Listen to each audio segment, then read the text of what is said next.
உங்கள் குடும்பத்தில் ஒருவனாக நான் இருக்கிறேன், இந்த காவிரியை மீட்க வருகிறேன் என்று தலைமை ஏற்று நேற்று காவிரி தொடங்குகின்ற இடத்திலிருந்து முடித்ததிலிருந்து அத்துணை மக்கள் நலன்களையும் செய்த நம்முடைய கட்சி, நம்முடைய நிறுவனர், நமது மருத்துவர் அன்புமணி ஐயா அவர்கள் நிச்சயம் ஒரு முடிவு கட்டுவார்கள், விவசாயிகளை வாழ வைப்பார்கள் என்று கூறி இந்த கூட்டத்தில் கலந்து கொண்ட ஐயாவோடு வந்திருக்கக்கூடிய வெளிமாவட்ட பொறுப்பாளர்களுக்கும் அத்தனை பேருக்கும் வரவேற்று இந்த காவிரியை காப்போம் என்ற பிரச்சார பயணம் காலத்தினால் மிக முக்கியமான பணியாக தமிழ்நாட்டு மக்கள் பார்க்கிறார்கள்.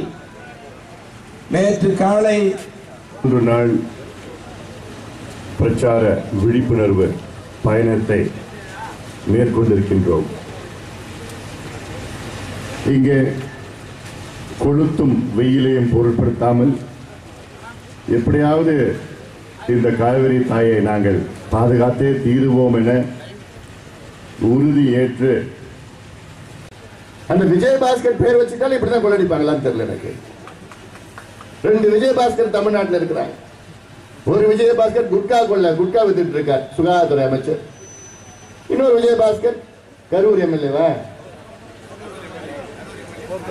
கரூர் எம்எல்ஏ, இப்ப போக்குவரத்துறை அமைச்சர்.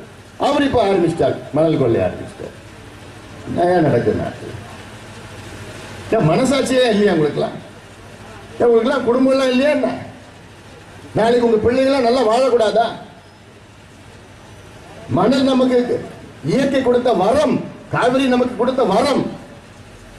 50 அடி 60 அடி ஆழத்தில் அப்படியே களிமண் அடியில் தெரியுது. களிமண் பாதிப்பு தமிழ்நாட்டு மக்களுக்கு பாதிப்பு. இந்த பகுதி வேலாயுதம் ஆலயம்னா என்ன?